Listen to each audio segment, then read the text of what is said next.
So then the thesis, because that's a bit of the sister course. The one is more on clinical experience, the other is more on like I said, the systematic scrutiny of a topic.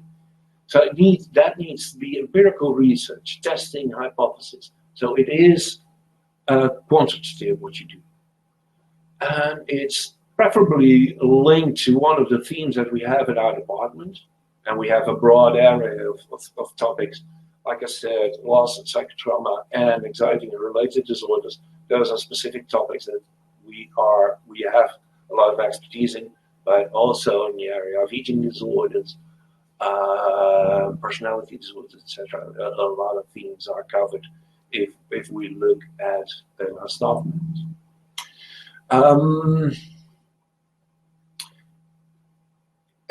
The thesis is sometimes done individually, but most of the students prefer to do it in couples. Just do a research between the two of you.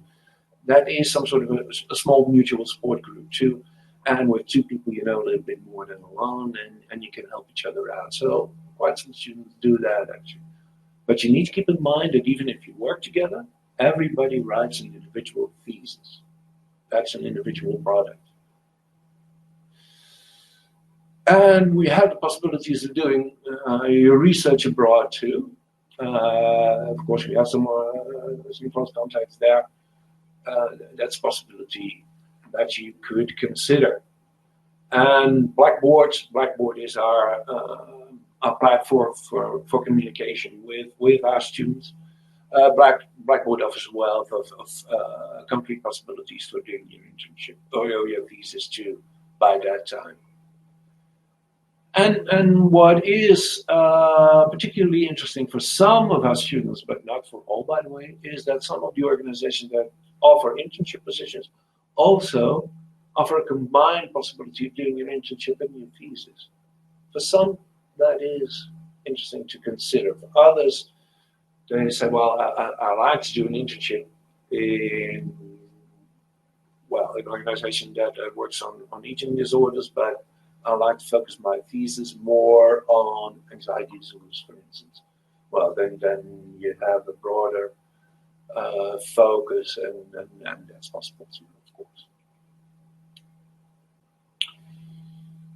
Well, as for the thesis, you can participate in current research that we do at our department, like traumatic events, anxiety disorders, grief, EMDR, CBT,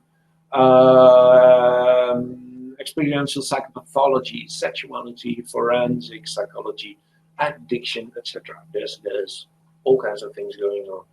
You can also participate in research elsewhere. We have connections, for instance, with forensic institutes, with hospitals, with organizations that offer help and do research among, for instance, people who fled countries because of war, etc. So that is a possibility to do that. And there is a third possibility to design your own and conduct your own research. Some of our students really have an idea about what they want to do with that thesis, and well, everybody's invited to come up with their own plan. But I gotta warn you, be careful what you wish for, because it needs to be a well thought through and actually a doable research project within those 5.5 months that a semester covers. So you can't just start doing your thesis on any wild idea or anything. We're going to check whether it's of good quality and whether it's feasible to conduct your study and report your study within that time period, and then you get a green light. And that's basically, I think, why I want to warn you for that. Of the students who come up with their own ideas, about some 10% are actually accepted, because the rest is just usually not doable within the time frame. Interesting ideas often, but more for a PhD trajectory in 4 years than for a study in say 5.5 months. But entertain the thought of doing your own project too.